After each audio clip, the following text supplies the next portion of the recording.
विद्यार्थी मित्रांनो, दारिद्र्य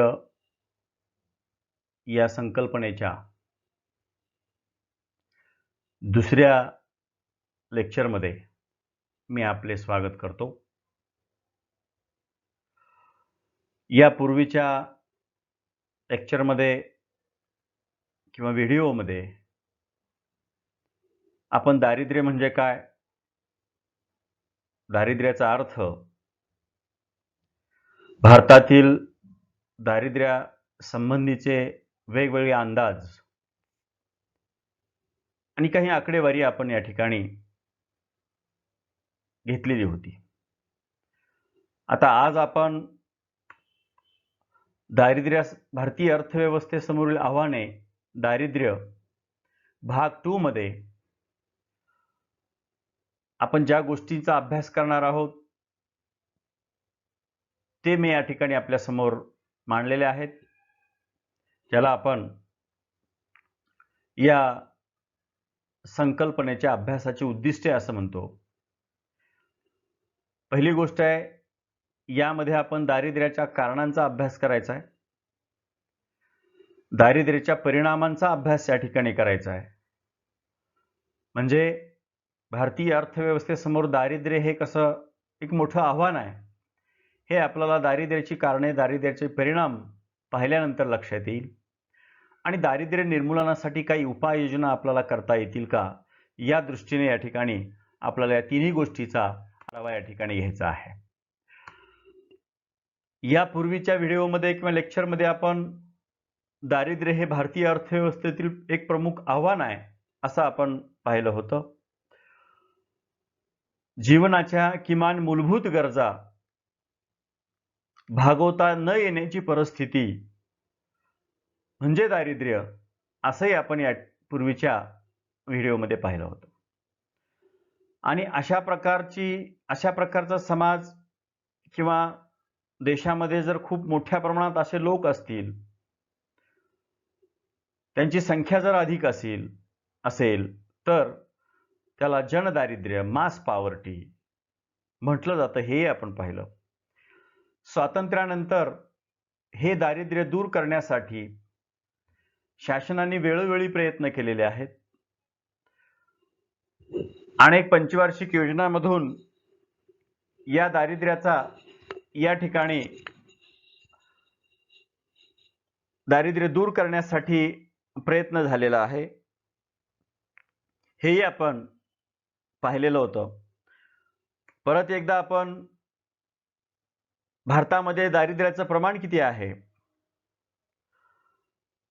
तर इकॉनॉमिक सर्वे 2019-20 मध्ये भारतामध्ये असलेल्या दारिद्र्याचं प्रमाण हे 21.9% एवढा आहे. म्हणजे जवळपास 22% लोक हे दारिद्र्यरेषेखाली आहेत. त्यामध्ये ग्रामीण भागामध्ये हे प्रमाण 25.7% एवढं आहे, तर शहरी भागामध्ये हे प्रमाण 13.7% इतकं आहे.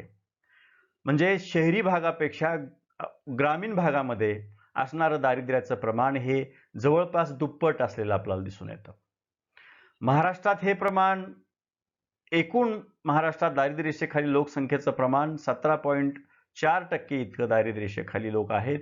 त्यामध्ये ग्रामीण भागात 24.2% आणि शहरी भागामध्ये 9.1% दारिद्र्यरेषेखालील प्रमाण आहे. म्हणजे जवळपास महाराष्ट्रामध्ये शहरी भागापेक्षा ग्रामीण भागात असणारं दारिद्र्याचं प्रमाण हे 2.5 पटीनं जास्त आहे, शहरी भागापेक्षा ग्रामीण भागात. आणि म्हणून या ठिकाणी हे दारिद्र्याचं प्रमाण, याची जर आपण या ठिकाणी एकूण लोकसंख्येमध्ये जर याचं आपण रूपांतर केलं तर भारतामध्ये आजही जवळपास 26,62,00,000 लोक दारिद्र्यरेषेखाली असलेले आपल्याला दिसून येतात. म्हणजे हे 26,62,00,000 लोक आजही भारतामध्ये दारिद्र्यरेषेखाली आहेत. एकूण 2011च्या जनगणनेनुसार एकूण लोकसंख्या 102 कोटी, याच्या 21.9% किंवा 22% जर आपण प्रमाण काढलं तर हे जवळपास 26,62,00,000 इतकं प्रमाण येतं. एवढी लोकसंख्या भारतातली दारिद्र्य रेषेखाली आहे असं आपल्याला म्हणता येतं. दारिद्र्य रेषेखालील असणाऱ्या लोकसंख्येचा विचार करता किंवा त्या देशामध्ये दारिद्र्याचा प्रमाणाचा विचार करता भारतासारख्या देशामध्ये सर्वाधिक दारिद्र्य हे कोणत्या राज्यामध्ये आहे याचा जर विचार केला तर पहिली 5 राज्य सर्वाधिक दारिद्र्य ज्या राज्यामध्ये आहे अशी पहिली 5 राज्य जे की सरकारच्या गव्हर्नमेंटच्या इकॉनॉमिक सर्व्हेमध्ये हे या ठिकाणी आपल्याला पाहायला मिळतात. छत्तीसगड हे जे राज्य आहे छत्तीसगडमध्ये 39.9% लोक दारिद्र्य रेषेखाली आहेत. झारखंडमध्ये 36.9% लोक दारिद्र्य रेषेखाली आहेत. बिहारमध्ये 33.7% लोक, ओरिसामध्ये 32.6% लोक आणि आसाममध्ये 31.9% लोक दारिद्र्य रेषेखाली आहेत. तर सर्वात कमी दारिद्र्य रेषेखालील लोकांचं जे प्रमाण आहे ते कोणत्या राज्यात आहे तर केरळमध्ये केवळ 7.1% लोक दारिद्र्य रेषेखाली आहेत. हिमाचल प्रदेशमध्ये 8.1%, पंजाबमध्ये 8.3%, आंध्र प्रदेश 9.2%, हरियाणामध्ये 11.2% लोक रेषेखाली आहेत असं आपल्याला या ठिकाणी म्हणता येतं. आता नेमकं दारिद्र्याची कारणं काय त्याचाही या ठिकाणी आपल्याला विचार करायचा आहे की भारतामध्ये एवढ्या मोठ्या प्रमाणात दारिद्र्य रेषेखालील लोक आहेत आणि भारतीय अर्थव्यवस्थेसमोर हे एक मोठं आव्हान निर्माण झालेलं आहे. त्याची वेगवेगळी कारणे कोणती आहेत त्याचा या ठिकाणी आपण विचार करत आहोत.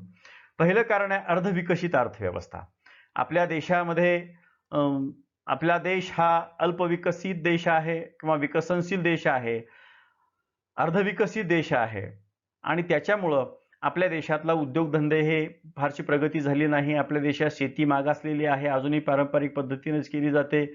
औद्योगिकरण मोठ्या प्रमाणात झालेलं नाही, ज्यामुळे आर्थिक विकासाचा दर आपल्या देशामध्ये कमी आहे. त्याच्यामुळं रोजगारीच्या संधी आपल्याला कमी प्रमाणात मिळतात, आपलं उत्पन्न आपल्याला कमी प्रमाणात मिळतं आणि त्यामुळं दारिद्र्य रेषेखाली लोकांचं प्रमाण आपल्याकडे अधिक असलेलं दिसतं आपल्याला. म्हणजे अर्धविकसित अर्थव्यवस्था की ज्या अर्थव्यवस्थेचा आणखीन फार विकास झालेला नाही, ज्या अर्थव्यवस्थेमध्ये असे अनेक क्षेत्र आहेत की जेही अजून मागासलेले आहेत, जेही या ठिकाणी अर्धविकसित आहेत, ज्यामुळे एकूणच अर्थव्यवस्थेच्या विकासाचा दर या ठिकाणी कमी असलेला आपल्याला दिसून येतो आणि त्यामुळं आपल्या देशाचं राष्ट्रीय उत्पन्न कमी, म्हणून आपल्या देशातील दरडोई उत्पन्न कमी आहे. त्यामुळे बहुतांश लोकसंख्या ही आपली दारिद्र्य रेषेखाली जीवन जगते आहे. त्याचं पहिलं कारण आहे ते म्हणजे अर्धविकसित अर्थव्यवस्था. दुसरं कारण आहे उत्पादन साधनांच्या वाटपामध्ये विषमता आपल्या देशामध्ये मोठ्या प्रमाणात आहे. कारण उत्पादनाची जी साधनं आहेत, मग शेती असेल, जमीन असेल, भांडवल असेल, यांच्या वाटपामध्ये विषमता आहे.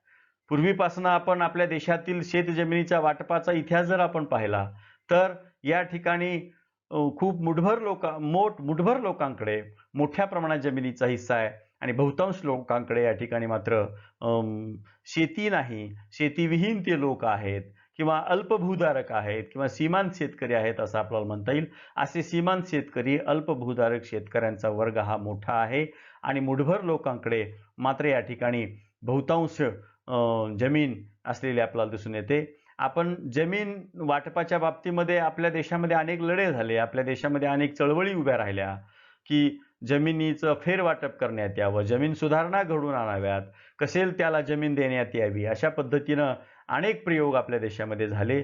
तरीही आपण याच्यामध्ये फारशी सुधारणा करू शकलो नाही आणि म्हणून मुठभराकडेच बहुतांश जमिनीचा भाग राहिला आणि बहुतांश लोकांकडे मात्र कमी प्रमाणामध्ये जमीन आल्यामुळे या ठिकाणी या लोकांना मग त्या जमिनीचे तुकडे पडत गेले, त्या जमिनीचं विभाजन होत गेलं आणि आज खूप कमी जमीन, कमी क्षेत्र लोकांच्या वाट्याला आहे आणि त्याच्यामुळं ते करणं त्यांना परवडत नाही आणि त्याच्यातून मग कर्जबाजारीपणा आणि दारिद्र्याची समस्या निर्माण झालेली आपल्याला दिसून येते. म्हणजेच उत्पादन साधनांच्या वाटपामध्ये, मग ते भांडवलही असेल, भांडवलाच्या बाबतीमध्ये, भांडवल साधन सामुग्रीच्या बाबतीमध्ये पण आपल्याला हे सांगता येईल, मुठभर भांडवलदारांकडे अशा प्रकारची ही भांडवली साधन सामुग्री एकवटलेली आहे आणि त्यामधून ते मग मोठ्या प्रमाणामध्ये श्रमिकांची पिळवणूक करताना आपल्याला दिसत आहेत. म्हणून उत्पादन साधनांच्या वाटपात असलेल्या विषमतेमुळे ही मोठ्या प्रमाणात दारिद्र्य आपल्या देशामध्ये निर्माण होत आहे. तिसरी आणि महत्त्वाची गोष्ट आहे ती म्हणजे अतिरिक्त लोकसंख्या. आपल्या देशामध्ये लोकसंख्या वाढीचा दर अधिक आहे. आपण लोकसंख्येचा अभ्यास करत असताना या गोष्टीकडे लक्ष दिलेलं होतं की 2011च्या जनगणनेनुसार आपण जर पाहिलं तर आपल्या देशामध्ये जवळपास 102 कोटी एवढी लोकसंख्या होती आणि आजचा जर विचार केला 2019चा तर आपल्या देशातली लोकसंख्या ही 136 कोटीपर्यंत पोहोचलेली आहे. म्हणजे लोकसंख्या वाढीचा दर जास्त असल्यामुळे आपला देशातलं लोकांचं दरडोई उत्पन्न कमी आहे. दरडोई उत्पन्न कमी असल्याच्या कारणाने त्यांच्या आवश्यक त्या गरजा या ठिकाणी भागत नाहीत. किमान मूलभूत गरजा भागवण्या इतकंही दरडोई उत्पन्न त्यांना मिळत नाही. तसं पाहिलं तर सरासरी दरडोई उत्पन्न हे आपल्याला जास्त असलेलं आपल्याला दिसून येतं. परंतु राष्ट्रीय उत्पन्नाच्या वाटपातल्या विषमतेमुळे या ठिकाणी बहुतांश लोकांना च्या वाट्याला येणारं दरडोई उत्पन्न हे अत्यंत कमी आहे, तुटपुंज आहे. त्याच्यामध्ये ते जीवन आवश्यक गरजाही भागवू शकत नाहीत. म्हणून अतिरिक्त लोकसंख्या ही दारिद्र्य निर्मूलनामध्ये, देशाच्या विकासामध्ये खूप मोठा अडथळा निर्माण करते आहे. अतिरिक्त लोकसंख्येमुळे या ठिकाणी भारतासारख्या देशामध्ये दारिद्र्यामध्ये मोठ्या प्रमाणामध्ये वाढ होते, हे आपल्याला पाहिजे. चौथं कारण असं आहे नियोजनाचं अपयश. आपण 1951 पासून नियोजनाला सुरुवात केली. पहिल्या पंचवार्षिक योजनेपासून ते आतापर्यंत 12 पंचवार्षिक योजना आपल्या या ठिकाणी पूर्ण झालेल्या आहेत. 12 पंचवार्षिक योजना पूर्ण होऊनही या ठिकाणी आपण दारिद्र्याचं निर्मूलन करण्यामध्ये आपण अपयशी ठरलेलो आहोत. याला अनेक कारणं आहेत. विकास आपल्या देशाचा जलदगतीने होत नाहीये. आपली बहुतांश अर्थव्यवस्था ही शेतीवर अवलंबून आहे. औद्योगिकरण आपलं फारसं झालेलं नाही. पाऊस आपल्याकडे वेळेवर आणि योग्य स्वरूपामध्ये पडतो, कधी पडत नाही. अशा पद्धतीनं या ठिकाणी अनेक कारणं आणि बहुतांश लोक अजूनही शेतीवर अवलंबून आहेत. आणि मग नियोजन कारण नाही या ठिकाणी अनेकदा अपयशाला सामोरं जावं लागतं. त्याच्यामध्ये मग सरकारची धोरणं आणि सरकारच्या धोरणाचं अपयश, त्यामधील भ्रष्टाचार, त्यामधली अकार्यक्षमता अशा अनेक गोष्टी आहेत की ज्यामुळं या एवढ्या पंचवार्षिक योजना होऊनही 12 पंचवार्षिक योजना पूर्ण होऊनही आपण दारिद्र्य निर्मूलनामध्ये फारशी प्रगती आपण करू शकलो नाही. हे एक त्याचं कारण आहे. 5वं कारण आहे बेरोजगारी व अर्धबेकारी. हे यामुळेही या ठिकाणी दारिद्र्याखाली लोकांचं प्रमाण वाढतंय. भारतात लोकसंख्या वाढीचं प्रमाण अधिक असल्यामुळे, औद्योगिकरणाचा वेग कमी असल्यामुळे या ठिकाणी लोकांना रोजगाराच्या संधी कमी प्रमाणामध्ये मिळतात. काही वेळा लोकांना अर्धबेकार राहावं लागतं. हंगामामध्ये मोसमामध्येच लोकांना काम मिळतं आणि म्हणून हंगामी बेकारी निर्माण होते, अर्धबेकारी निर्माण होते.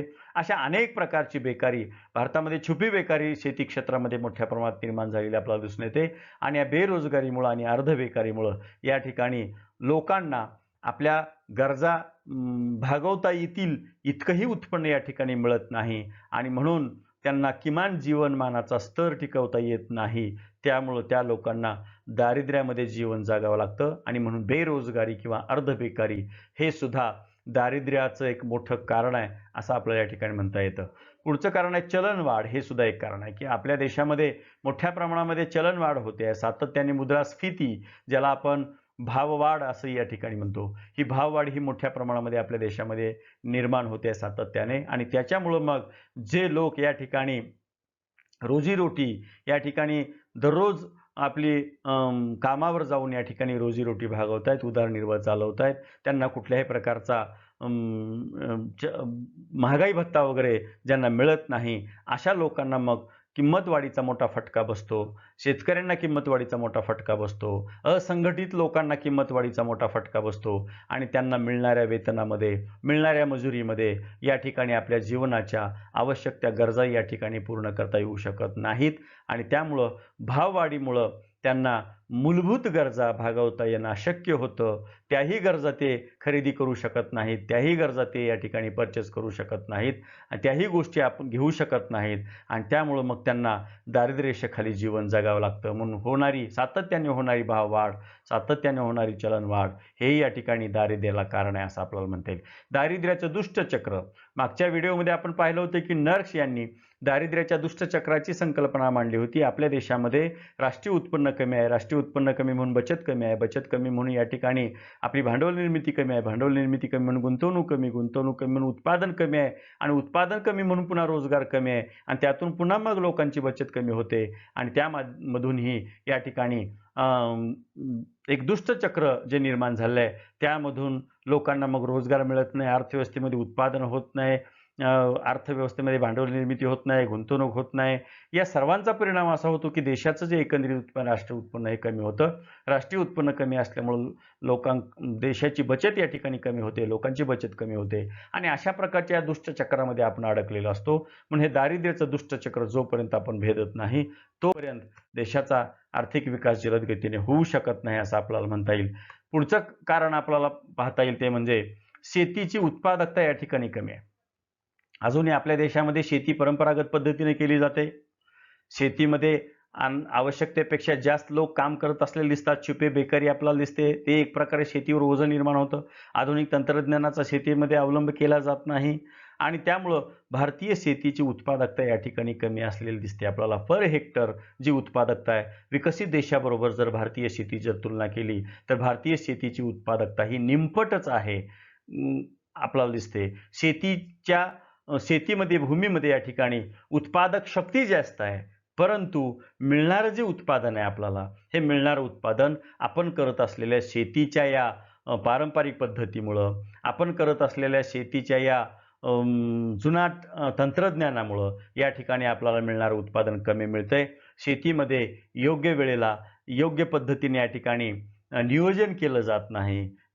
चांगल्या प्रकारची बियाणं, चांगल्या प्रकारची खतं कोणती वापरायची याबद्दल शेतकऱ्यामध्ये अज्ञान आहे, निरक्षरता आहे आणि म्हणून भारतीय शेतीची उत्पादकता या ठिकाणी कमी असलेली दिसते आपल्याला. त्यामुळे शेतकऱ्यांचे उत्पन्न कमी, शेतकऱ्यांना कर्जबाजारी व्हावं लागतं आणि त्यामधून मग दारिद्र्याची समस्या या ठिकाणी निर्माण होते. पुढचं कारण आहे व्यसनाधीनता.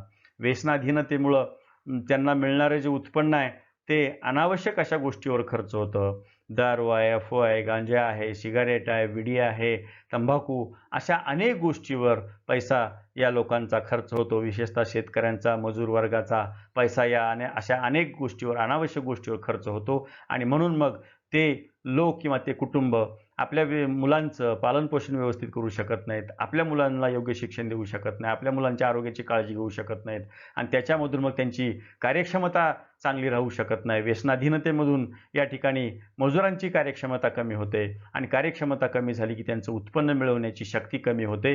त्यामधूनही या ठिकाणी दारिद्र्याची समस्या निर्माण झालेली आपल्याला दिसून येते. सार्वजनिक वितरण पद्धतीतील अडथळे.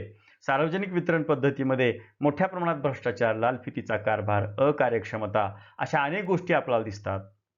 सरकारनं पुरवलेला अन्नधान्याचा साठा, अन्नधान्याचा पुरवठा हा त्या ग्रामीण भागातल्या लोकांपर्यंत किंवा त्या लाभार्थ्यापर्यंत चांगल्या पद्धतीनं जातोय की नाही, हे या ठिकाणी आपल्याला याचा जर इतिहास पाहिला आपण किंवा भारतातली स्थिती जर आपण याच्याबद्दलची पाहिली तर सार्वजनिक वितरण प्रणालीमध्ये खूप मोठ्या प्रमाणात दोष आहेत. सार्वजनिक वितरण प्रणाली राबवण्यामध्ये खूप मोठ्या प्रमाणामध्ये या ठिकाणी त्रुटी आहेत आणि त्यामुळं मग योग्य पद्धतीचं अन्नधान्य सरकारनं पुरवलेल्या ज्या गोष्टी आहेत त्या ग्रामीण भागापर्यंत, लाभार्थ्यापर्यंत पोहोचत नाहीत. त्याच्यामध्ये मोठ्या प्रमाणात भ्रष्टाचार होतो आणि त्यामुळेही लोकांना मग दारिद्र्याखाली जीवन जगावं लागतं. त्यांना आवश्यक गोष्टी या ठिकाणी मिळत नाहीत. म्हणून सार्वजनिक वितरण पद्धतीतील अडथळे यामुळेही दारिद्र्य मोठ्या प्रमाणात निर्माण झालेले दिसून येतं. नैसर्गिक आपत्तीची पुनरावृत्ती. सातत्याने आपल्या देशामध्ये दुष्काळ पडतो, सातत्याने महापूर येतो. अशा अनेक गोष्टीमुळं नैसर्गिक आपत्तीची ही पुनरावृत्ती सातत्याने होते आहे. दुष्काळ हा दर 2 वर्षानंतर दुष्काळ हा सातत्याने येत असलेला आपल्याला दिसून येतो.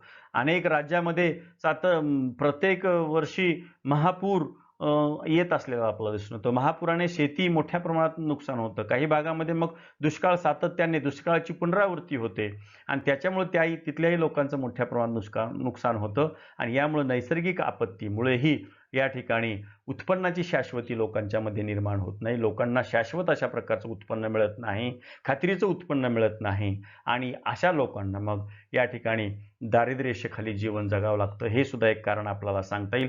प्रशासकीय अकार्यक्षमता आणि भ्रष्टाचार. राजकीय घटक सुद्धा याला कारणीभूत आहे. राजकीय घटकामध्ये आपल्याला ह्या गोष्टी सांगता येतील की प्रशासकीय अकार्यक्षमता आणि भ्रष्टाचार मोठ्या प्रमाणात आहे आणि जवळपास या ठिकाणी सर्वच पक्ष याला जबाबदार आहेत. सर्व सरकार याला जबाबदार आहेत. कारण या सरकारांनी, या पक्षांनीच या ठिकाणी प्रशासकीय अकार्यक्षमता आणि भ्रष्टाचाराला वाव दिला आहे. प्रशासकीय अकार्यक्षम आणि भ्रष्टाचार वाढवण्यामध्ये हे राजकीय पक्ष किंवा हे सरकार आतापर्यंतचे जे आलेले आहेत हे जबाबदार आहेत असं आपल्याला म्हणता येईल. कारण आजही आपल्या देशामध्ये मोठ्या प्रमाणात भ्रष्टाचार होतोय, मोठ्या प्रमाणामध्ये प्रशासकीय अकार्यक्षमता आहे. राजकीय लोकांची इच्छाशक्ती नाही हे सगळं मोडून काढावं आणि भारताला एका चांगल्या वाटेवर घेऊन जाण्यासाठी कुठलाही पक्ष या ठिकाणी पुढे आलेला आपल्याला दिसून येत नाही. 2014 पासून आपल्या देशामध्ये खूप मोठा राजकीय बदल झाला.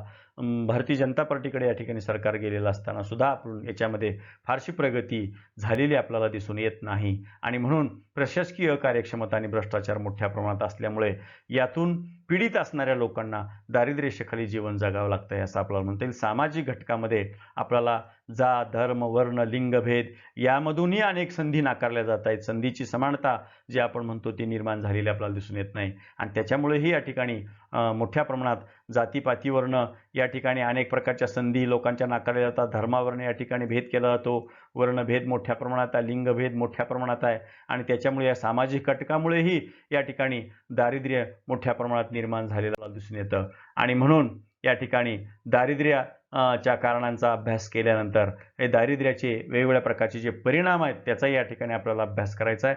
याच्यावर आपल्याला बोलल तितक्या या ठिकाणी कमी आहे. अनेक गोष्टी आपल्याला याच्यामध्ये सांगता येतात पण वेळेची मर्यादा आणि या तेवढ्या वेळेमध्ये आपल्याला हे समजून घेण्यासाठी आपण थोडंसं जलद गतीने या ठिकाणी पुढे जात आहोत. दारिद्र्याचे परिणाम किंवा दारिद्र्यामुळं देशासमोर जी मोठी मोठी आव्हानं उभं टाकतायत त्याची जर आपण चर्चा केली, अनेक समस्या निर्माण होतात त्याची चर्चा केली तर ती आपल्याला या ठिकाणी पाहता येईल. देशाची आर्थिक प्रगती लांबणीवर पडते. म्हणजे देशाने कितीही जलद गतीने आर्थिक प्रगती करण्याचा प्रयत्न केला तर दारिद्र्यरेषेखालील लोकांचं प्रमाण, दारिद्र्यरेषेखालील लोकसंख्या याच्यामुळं मग आर्थिक प्रगती ही आपली लांबणीवर पडते. जलद गतीने आपण आर्थिक विकास करू शकत नाही हे आपल्याला म्हणता येईल. राष्ट्रीय उत्पन्न आणि दरडोई उत्पन्न या ठिकाणी कमी होतं. देशाचा आर्थिक विकासाबरोबर जर लोकसंख्या वाढत असेल आणि वाढणारी लोकसंख्या ही जर या ठिकाणी मोठ्या प्रमाणात दारिद्र्यरेषेखाली येत असेल तर राष्ट्रीय उत्पन्न आणि दरडोई उत्पन्न या ठिकाणी कमी होतं. कारण लोकसंख्या राष्ट्रीय उत्पन्नापेक्षा जर लोकसंख्या अधिक गतीने वाढायला लागली तर दरडोई उत्पन्न कमी होतं. दरडोई उत्पन्न कमी झालं की मग बचत कमी वगैरे वगैरे अशा दारिद्र्याच्या दुष्टचक्रामध्ये आपण अडकतो. मग देशाचं राष्ट्रीय उत्पन्न आणि दरडोई उत्पन्न या दारिद्र्यामुळे या ठिकाणी कमी होतं. राहणीमान हे खालावलेलं असतं. लोकांचं राहणीमान दारिद्र्यामुळे खालावलेलं असतं कारण त्यांना चांगल्या प्रकारचं शिक्षण मिळत नाही, चांगल्या प्रकारचं आरोग्य त्यांना या ठिकाणी मिळत नाही आणि शैक्षणिक सुविधा, आरोग्य न मिळाल्यामुळं अशा लोकांची कार्यक्षमता कमी राहते आणि ते अधिक मग देशाच्या राष्ट्रीय उत्पन्नामध्ये भर घालू शकत नाहीयेत आणि म्हणून राहणीमान खालावलेलं, चांगल्या वस्तू व सेवा त्यांना या ठिकाणी उपभोगायला मिळत नाहीत म्हणून राहणीमान एक प्रकारचं निकृष्ट दर्जाचं असतं. हे सुद्धा त्याचा दारिद्र्याचा परिणाम आहे. आणि बचत, गुंतवणूक आणि भांडवल निर्मिती कमी होते कारण अशा लोकांकडनं बचत होऊ शकत नाही कारण ते लोक जीवन जगण्यासाठी ज्या आवश्यक गोष्टी आहेत त्याही पूर्ण करू शकत नाहीत. मग अशा लोकांकडनं बचत होत नाही म्हणून गुंतवणूक आपल्या देशातली कमी आणि भांडवल निर्मिती कमी होते कारण सरकारलाही अशा लोकांचं पालन पोषण करण्यासाठी मोठ्या प्रमाणात खर्च करावा लागतो. त्यामुळे सरकारकडूनही गुंतवणूक कमी होते आणि भांडवल निर्मिती कमी होते. पुढचं परिणाम आहे संधीची असमानता निर्माण होते. आताशी मी म्हटल्याप्रमाणे जात आहे, लिंग आहे, वर्ण आहे, धर्म आहे याच्यामधून संधीची असमानता निर्माण केली जाते. जातीपातीचं प्रमाण आपल्या देशामध्ये अजूनही मोठ्या प्रमाणात असतं आणि त्यामुळं मग दारिद्र्याचा परिणाम म्हणून अशा गरिबांना किंवा यांना या ठिकाणी संधीची समानता निर्माण होत नाही. यांच्यामध्ये यांना संधी मिळत नाही आणि संधीची असमानता आणि त्याच्यामधून मग असंतोष मोठ्या प्रमाणात वाढतो. या लोकांच्या मनामध्ये एक प्रकारे या व्यवस्थेविषयी असंतोष निर्माण होतो, असूया निर्माण होते आणि त्यामधून मग अनेक गोष्टी निर्माण होण्याची शक्यता असते. गरीब आणि श्रीमंत वर्गामध्ये मतभेद होतात या दारिद्र्यामुळं. गरीब हे गरीब होत चाललेत, श्रीमंत हे अधिक श्रीमंत होत चाललेत आणि त्याच्यामुळं त्यांच्यामध्ये मग टोकाचे मतभेद होतात आणि त्यामधून मग सामाजिक अस्वस्थता निर्माण होते. हा सुद्धा दारिद्र्याचा एक परिणाम आहे आणि राष्ट्रासमोरचं एक मोठं आव्हान आहे असं आपल्याला म्हणता येईल. समाज व राष्ट्रविरोधी कारवायामध्ये वाढ होते असं आपल्याला म्हणता येईल. कारण लोक दारिद्र्य ही गरिबी फार काळ सहन करू शकत नाहीत आणि म्हणून मग याच्यामधून मग अनेक गोष्टी निर्माण होतात. समाज आणि राष्ट्रविरोधी कारवाया या ठिकाणी निर्माण होतात. नक्षल्यांची संख्या या ठिकाणी वाढायला लागते, त्यामध्ये जाणाऱ्या लोकांची संख्या वाढायला लागते आणि म्हणून या ठिकाणी दारिद्र्यामुळं लोक गुन्हेगारीकडे वळायला लागतात असे आपल्याला या ठिकाणी म्हणतात. अशा गोष्टीमुळं दारिद्र्याचं एक मोठं आव्हान सरकारच्या समोर निर्माण झाले असं आपल्याला म्हणता येईल. कल्याणकारी कार्यक्रमामुळं वेगवेगळ्या प्रकारचं अनुदान सरकारला द्यावं लागतं आणि त्याच्यामुळं सरकारी खर्चात वाढ होते. सरकारी खर्चात वाढ झाल्यामुळं या ठिकाणी सरकारला विकासाच्या कामावर पैसा खर्च करता येत नाही आणि म्हणून देश मग अर्धविकसित राहतो, अल्पविकसित राहतो. कारण कल्याणकारी कार्यक्रम करायचे असले, दारिद्र्य रेषेखाली लोकांचं प्रमाण जास्त असल्यामुळे त्यांच्यासाठी कल्याणकारी कार्यक्रम राबवावा लागतो. त्यांना स्वस्तात अन्नधान्य पुरवायचंय, स्वस्तात रेशनिंग त्यांना करायचंय, त्यांना अनेक सेवा सुविधा स्वस्तात पुरवायच्यात, आरोग्याच्या सुविधा स्वस्तात पुरवायच्या, शिक्षण त्यांना स्वस्तात पुरवायचं आहे. त्यासाठी वेगवेगळ्या प्रकारचं अनुदान सरकारला द्यावं लागतं आणि त्यामुळं सरकारचा मग अशा या कल्याणकारी कार्यक्रमावरील अनुदानामध्ये मोठ्या प्रमाणात पैसा खर्च होतो. सरकारकडे पैसा शिल्लक राहत नाही आणि त्यामुळं विकासाची गती वाढू शकत नाही म्हणता येईल आपल्याला. आर्थिक आलाखीत आणि कष्टप्रद जीवन लोकांना जगावं लागतं. कष्टप्रद जीवन हे अधिक महत्त्वाचं पहा. लोकांना दारिद्र्य रेषेखालील लोकांना या ठिकाणी आर्थिक हालाखीमध्ये आणि कष्टप्रद जीवन या ठिकाणी जगावं लागतं. हा दारिद्र्याचा एक मोठा परिणाम आहे. पर्यावरणाची हानी होते, जंगलतोड मोठ्या प्रमाणात होते, दारिद्र्यामुळं झोपडपट्टीमध्ये वाढ होते आणि त्याच्यामुळं मग या ठिकाणी पर्यावरणाचा ऱ्हास होतो, प्रदूषण वगैरे अनेक गोष्टी या ठिकाणी घडून येतात. बालमजुरीचं प्रमाण या ठिकाणी वाढायला लागतं, कारण दारिद्र्य रेषेखालील लोकांमुळं, कुटुंबामुळं या ठिकाणी बालकांना या ठिकाणी कामावर पाठवलं जातं. त्यांचं जे शिक्षणाचं वय आहे त्या शिक्षणाच्या वयामध्येच त्यांना या ठिकाणी कामावर पाठवलं जातं आणि त्याच्यामुळं बालमजुरी यामध्ये वाढ होते, झोपडपट्टीत वाढ होते, शहरीकरणामध्ये वाढ झाली की शहरामध्ये ग्रामीण भागातून शहरामध्ये जाणाऱ्या लोकसंख्येमध्ये वाढ होते.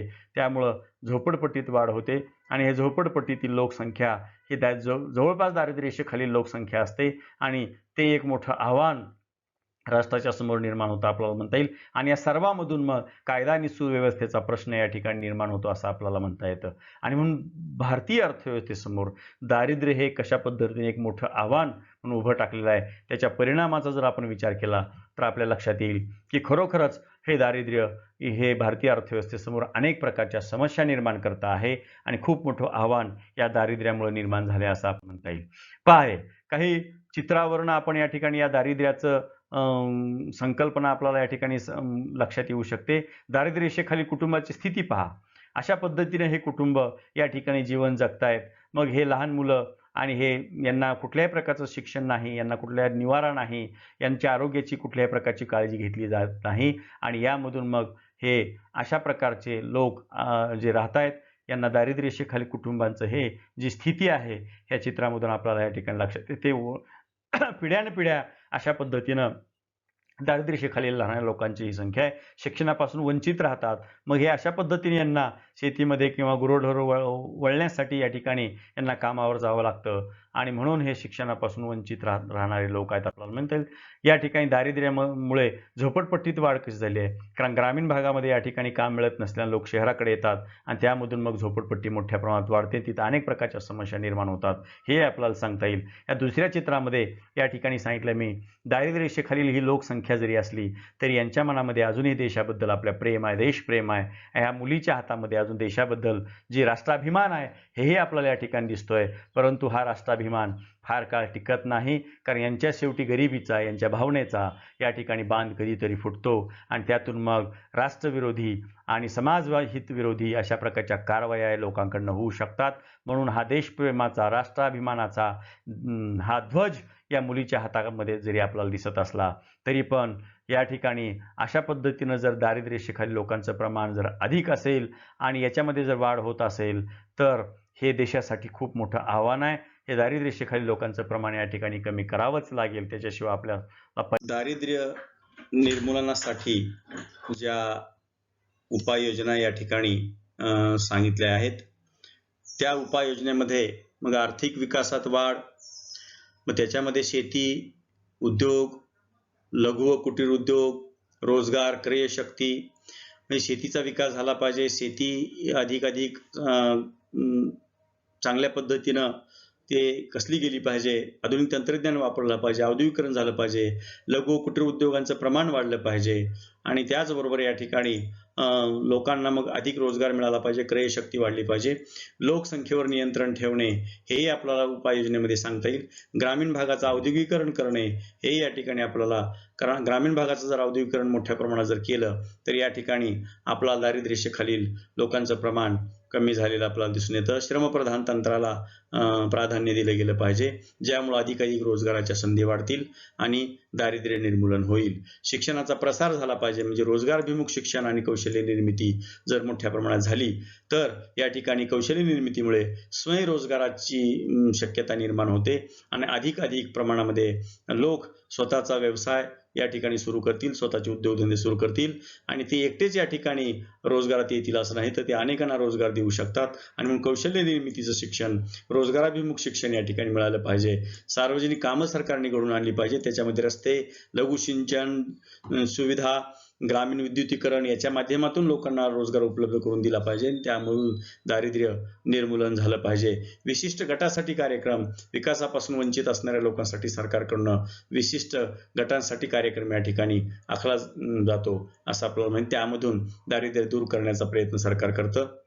सार्वजनिक वितरण व्यवस्था ही या ठिकाणी त्याच्यामध्येही सुधारणा, त्याच्यामध्येही कार्यक्षमता आणून गरिबापर्यंत, लोकांपर्यंत हे अन्नधान्य पोहोचवण्याचं काम सरकारच्या माध्यमातून झालं तर लोकांना उपासमारीची वेळ येणार नाही.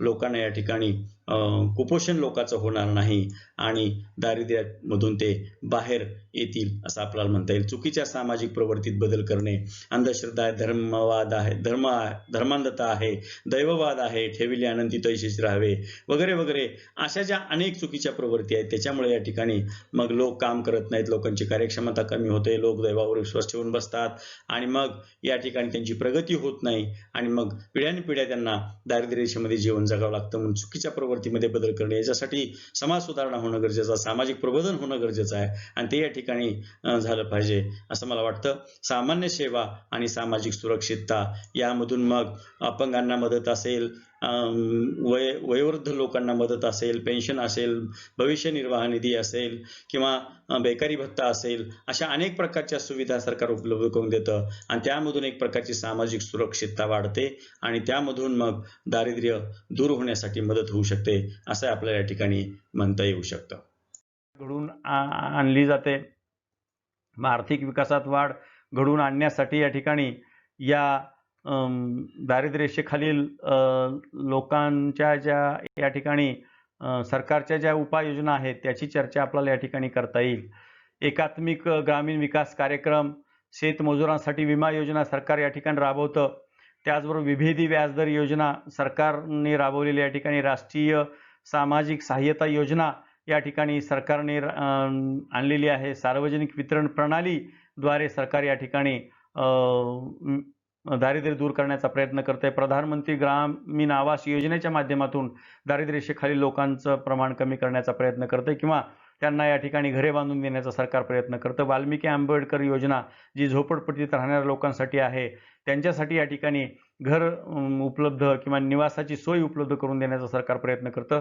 प्रधानमंत्री ग्राम सडक योजनेच्या माध्यमातून ग्रामीण भागातल्या लोकांना कसं रोजगार मिळेल आणि त्यांना या ठिकाणी त्यांचं दारिद्र्य कसं दूर होईल यासाठीही सरकारकडून प्रयत्न केला जातो. भारत निर्माण योजना याच्यामधून ग्रामीण भागामध्ये रस्ते, याच्यानंतर ग्रामीण भागामध्ये मग पाणी पुरवठा, ग्रामीण भागामध्ये मग या ठिकाणी घरे, विद्युत, टेलिफोन या ठिकाणी सिंचन या सगळ्या सुविधा सरकारकडनं करण्याचा प्रयत्न केला जातो. त्यामधून ग्रामीण भागातल्या लोकांना रोजगार देण्याचा प्रयत्न केला जातो. महात्मा गांधी राष्ट्रीय ग्रामीण रोजगार हमी योजना याच्या माध्यमातून सरकार अनेक लोकांना रोजगार पुरवण्याचा प्रयत्न या ठिकाणी करत असलेला आपल्याला दिसून. स्वर्ण जयंती ग्राम रोजगार योजना ही सरकारकडनं राबवली जाते. जनधन योजना याच्या माध्यमातून अनेकांच्या खात्यावर या ठिकाणी रक्कम जाते आहे, सरकारकडनं पैसा जातोय. स्वच्छ भारत अभियान या माध्यमातून दारिद्र्य दूर करण्याचा प्रयत्न केला जातो. सर्व शिक्षा अभियानाच्या माध्यमातून मुलांना अधिकाधिक शिक्षण देण्याचा प्रयत्न केला जातो. राष्ट्रीय मध्यान्ह आहार योजना, आज या योजनेच्या अंडर जवळपास 11.59 कोटी मुलं याचे लाभार्थी आहेत आणि जवळपास 26 लक्ष लोकांना यामधून रोजगार मिळतो आहे. यांना अधिकाधिक चांगल्या प्रकारचा आहार मिळेल आणि यांना आहाराबरोबरच या ठिकाणी शिक्षण मिळेल. त्यांच्या स्मरणशक्तीमध्ये या ठिकाणी वाढ होईल, ते चांगल्या प्रकारे शिक्षण घेतील, मुलं शाळेत येतील, गळतीचं प्रमाण कमी होईल आणि म्हणून ही राष्ट्रीय मध्यान्ह आहार योजना या ठिकाणी सरकारकडे राबवली जाते. अंत्योदय अन्न योजना आहे, प्रधानमंत्री आवास योजना आहे, राष्ट्रीय आरोग्य मिशन आहे, अशा अनेक गोष्टी सरकारकडनं या ठिकाणी केल्या जात आहेत.